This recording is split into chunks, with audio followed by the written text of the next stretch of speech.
ಆಗುತ್ತಾ ಅಂತ ಹೇಳಿ. ಸಿದ್ದರಾಮಯ್ಯನವರೇ ಮುಂದುವರೆದ್ರೆ ಒಳ್ಳೇದಾಗುತ್ತಾ ಅಥವಾ ಡಿ ಕೆ ಶಿವಕುಮಾರ್ ಮುಖ್ಯಮಂತ್ರಿ ಆದ್ರೆ ಒಳ್ಳೇದಾಗುತ್ತಾ?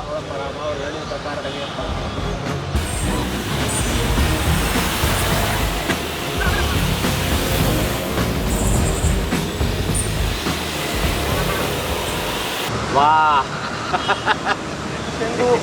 ಹೂವ ಹೂವ ಕನ್ನಡಿಗರ ಕಿವಿಗೆ ಹೂವು.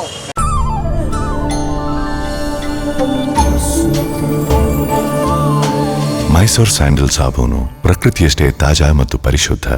ಕನ್ನಡಿಗರ ಕಿವಿಗೆ ಹೂವ. ರಾಜ್ಯದ ಜನತೆಗೆ ಹೂವು, ಕರ್ನಾಟಕದ ಜನತೆಗೆ ಕಿವಿಗೆ ಹೂವು. ಮಠ ಆಗ್ತಂತ ಮತದಾರರ ಕಿವಿಗೆ ಹೂವು. ಚೊಂಬು ಹೂವ ಎರಡು ಒಟ್ಟಿಗೆ ಬಂದ್ಬಿಡುತ್ತಾರೆ. ರಾಜ್ಯದ ಅಭಿವೃದ್ಧಿ, ರಾಜ್ಯದ ಅಭಿವೃದ್ಧಿ, ರಾಜ್ಯದ ಅಭಿವೃದ್ಧಿ. ಕುರ್ಚಿ ಕಿತ್ತಾಟ ನಿಲ್ಲಲಿ, ಕುರ್ಚಿ ಕಿತ್ತಾಟ, ಕುರ್ಚಿ ಕಿತ್ತಾಟ, ರಾಜ್ಯದ ಅಭಿವೃದ್ಧಿ ಹೇಳಿದ್ರು. ಅದಕ್ಕೆ ನಾವು ಕೇಳ್ತಾ ಇದ್ದೀವಿ. ಅವ್ರು ಕೇಳಾದ್ಮೇಲೆ ಎಲ್ಲ ಕೂಡ ಚೊಂಬು ಮತ್ತೆ ಹೂವ ಬಂದಿದೆ. ಒಳ್ಳೇದಾಗ್ಲಿ. ನಾವು ಯಾರು ಕೇಳ ಬಯಸ್ತಲ್ಲ ಬಿಜೆಪಿ ಕಾರ್ಯಕರ್ತರು. ಒಳ್ಳೇದಾಗ್ಲಿ, ಅವ್ರು ಶುಭ ಆಗ್ಲಿ. ಆದ್ರೆ ಅವ್ರ ಮಾತಿಗೆ ಮೀರಬಾರ್ದು ಅಂತ ಹೇಳಿ ಅವರೇ ಹೇಳೋದ್ ಮಾತಿಗೆ ಗಿಣೀಶ್ ಹತ್ರ ಕೇಳಿದ್ದೀವಿ. ಭಾರತ್ ಮಾತಾಕಿ ಜೈ.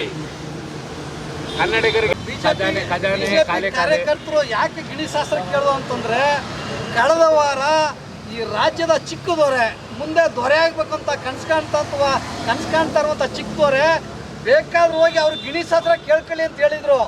ಆ ಉದ್ದೇಶಕ್ಕೋಸ್ಕರ ನಾವು ಈ ರಾಜ್ಯದ ಉಪಮುಖ್ಯಮಂತ್ರಿಗಳು ಚಿಕ್ಕ ದೊರೆ ಅವರ ಮಾತಿಗೆ ಗೌರವ ಇಟ್ಕೊಂಡು ನಾವು ಇವತ್ತು ಗಿಣೀಶ್ ಹತ್ರ ಕೇಳಿದ್ದೇವೆ. ಕಳೆದ ವಾರ ಡಿ ಕೆ ಶಿವಕುಮಾರ್ ಅವರು ಮುಖ್ಯಮಂತ್ರಿ ಯಾರಾಗ್ತಾರೆ ರಾಜ್ಯದ ಮುಖ್ಯಮಂತ್ರಿ ಅಂತೇಳಿ ವಿರೋಧ ಪಕ್ಷ ನಾಯಕರು ಕೇಳಿದಾಗ ಬೇಕಾದರೆ ಬಿಜೆಪಿಯವರು ಗಿಣೀಶ್ ಶಾಸ್ತ್ರ ಕೇಳಲಿ ಅಂತೇಳಿ ಒಂದು ವ್ಯಂಗ್ಯವನ್ನು ಆಡಿದರು. ಹಾಗಾಗಿ ನಾವು ಬಿಜೆಪಿ ಕಾರ್ಯಕರ್ತರು ಇವತ್ತು ಮಂಡ್ಯ ಏನು ನಗರಸಭೆ ಎದುರುಗಡೆ ಗಿಣೀಶ್ ಶಾಸ್ತ್ರ ಕೇಳೋದ್ರ ಮುಖಾಂತರ ಅವ್ರಿಗೆ ಒಂದು ಟಕ್ಕರ್ನ ಕೊಟ್ಟಿದ್ದೀವಿ.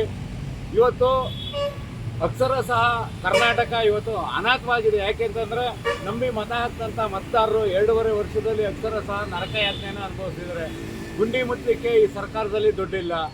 SCP TSP ಜಾರಿಗೆ ತಂದಿದ್ದು ನಾವು ಅಂತ ಹೇಳ್ತಾರೆ ಸತ್ಯ. ಆದರೆ ಅದು ತಿಂಡಿ ತೇಗಿದ್ದು ಕೂಡ ಕಾಂಗ್ರೆಸ್ ಸರ್ಕಾರವೇ. ವಾಲ್ಮೀಕಿ ಹಗರಣ ಆಗಿರ್ಬೋದು, ಮೂಡ ಹಗರಣ ಆಗಿರ್ಬೋದು, ರಸ್ತೆಗಳು ಗುಂಡಿ ಮುಚ್ಚಲಿಕ್ಕೆ ಇವ್ರ ಹತ್ರ ದುಡ್ಡಿಲ್ಲ. ಸರ್ಕಾರಿ ನೌಕರಿಗಳಿಗೆ ಕೊಡಲಿಕ್ಕೆ ಸಂಬಳ ಕೊಡಲಿಕ್ಕೆ ಇವ್ರ ಹತ್ರ ದುಡ್ಡಿಲ್ಲ. ಸರ್ಕಾರಿ ಆಸ್ಪತ್ರೆಗಳಲ್ಲಿ ಔಷಧಿನ ಖರೀದಿ ಮಾಡೋಕ್ಕೆ ದುಡ್ಡಿಲ್ಲ. ಗುತ್ತಿಗೆದಾರರುಗಳು ಇವತ್ತು ಆತ್ಮಹತ್ಯೆ ಮಾಡ್ಕೊತಾ ಇದ್ದಾರೆ. ಅನ್ನದಾತರ ಸಮಸ್ಯೆ ಕೇಳೋರಿಲ್ಲ. ಕಬ್ಬಿಗೆ ಬೆಂಬಲ ಬೆಲೆ ಇಲ್ಲ. ಮೆಕ್ಕೆಜೋಳ, ಭತ್ತ ಖರೀದಿ ಕೇಂದ್ರ, ಅತಿವೃಷ್ಟಿ ಅನಾವೃಷ್ಟಿ, ರೈತರಿಗೆ ಪರಿಹಾರ ಕೊಟ್ಟಿಲ್ಲ. ಇಂಥ ಒಂದು ಸ್ಥಿತಿನಲ್ಲೂ ಕುರ್ಚಿಗೆ ಕಿತ್ತಾಟ ಮಾಡಿರ್ತಕ್ಕಂಥದ್ದು ಎಷ್ಟು ಸರಿ? ಹಾಗಾಗಿ ನಾವು ರಾಹುಲ್ ಗಾಂಧಿ ಅವ್ರಿಗೆ ಒಂದು ಮನವಿ ಮಾಡ್ತೀವಿ. ಯಾರನ್ನಾರ ಮಾಡಿ ಈ ರಾಜ್ಯದ ಹಿತದೃಷ್ಟಿಯಿಂದ ಬೇಗನೆ ಒಂದು ತೀರ್ಮಾನಕ್ಕೆ ಬರಬೇಕು.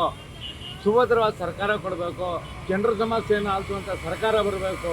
ಹಾಗಾಗಿ ಯಾರೇ ಆದರೂ ಕೂಡ ಇವತ್ತು ಸಿದ್ದರಾಮಯ್ಯನವರ ಅಧಿಕಾರನ 2.5 ವರ್ಷ ಪೂರೈಸಿದರೆ, ಇವತ್ತು ಡಿ ಕೆ ಶಿವಕುಮಾರ್ ಆದರೂ ಕೂಡ ಬೆಂಕಿಯಿಂದ ಬಾಂಡ್ಲಿಗೆ ಅಂತೇಳಿ ಬೂದತ್ ಕೊಟ್ಬಿಟ್ಟು ಬಾರ್ಸ ತಗೊಂಡು ಅಂತ ಹೇಳ್ತವ್ರಲ್ಲ ಗಾದೆ ಮಾತು. ಆ ರೀತಿ ಯಾರೇ ಬಂದರೂ ಈ ರಾಜ್ಯದ ಸಮಸ್ಯೆ ಪರಿಹರಿಸೋದ್ರಲ್ಲಿ ಕಾಂಗ್ರೆಸ್ ಸರ್ಕಾರ ಸಂಪೂರ್ಣ ವಿಫಲ ಆಗಿದೆ. ಸಬ್ಕಾ ಕಾಸ್ ಸಾಬರ್ಕಾ ವಿಕಾಸ್ ಅಂತೇಳಿ 74 ಕೋಟಿ ಮುಸಲ್ಮಾನ ಸಮುದಾಯ ಭವನ ಕೊಟ್ಟಿದ್ದಾರೆ ಹೊರತು ಕನ್ನಡ ಶಾಲೆಗಳ ದುರಸ್ತಿಗೆ ಇವರು ಹಣ ಕೊಟ್ಟಿಲ್ಲ. ಸರ್ಕಾರ ಖಜಾನೆ ಖಾಲಿ ಸಂಪೂರ್ಣ ಕಾಂಗ್ರೆಸ್ ಮಂತ್ರಿಗಳು ಮತ್ತು ಶಾಸಕರು ಜಾಲಿ ಅಂತ ಜಾಲಿ ಮಾಡ್ತಿದ್ದಾರೆ ಹೊರತು ರಾಜ್ಯದ ಜನರಿಗೆ ಕಿವಿಗೆ ಹೂಡುವಂಥ ಸರ್ಕಾರ ಇದು. ಕೈಗೆ ಚೊಂಬನ್ನು ಕೊಡುವಂಥ ಸರ್ಕಾರ. ಹಾಗಾಗಿ ಗಿಣಿನೂ ಕೂಡ ಇವತ್ತು ಚೊಂಬು ಮತ್ತು ಹೂವನ್ನು ತೆಗೆಯೋದ್ರ ಮುಖಾಂತರ ಶಾಸ್ತ್ರವನ್ನು ಭವಿಷ್ಯವನ್ನು ನುಡಿದಿದೆ. ಹಾಗಾಗಿ ಕೂಡಲೇ ಯಾರನ್ನಾರ ನೇಮಕ ಮಾಡಿ ಮುಖ್ಯಮಂತ್ರಿ ಸ್ಥಾನಕ್ಕೆ ಒಬ್ಬ ಅಭ್ಯರ್ಥಿನ, ಸೂಕ್ತವಾದ ಅಭ್ಯರ್ಥಿನ ನೀವು ಆಯ್ಕೆ ಮಾಡಿ ಕನ್ನಡಿಗರ ಸಮಸ್ಯೆ ಬಗೆಹರಿಸುವಂಥ ಪ್ರಾಮಾಣಿಕ ಪ್ರಯತ್ನ ಮಾಡಬೇಕು ಅಂತ ಒಂದು ಮನವಿ ಮಾಡಿ.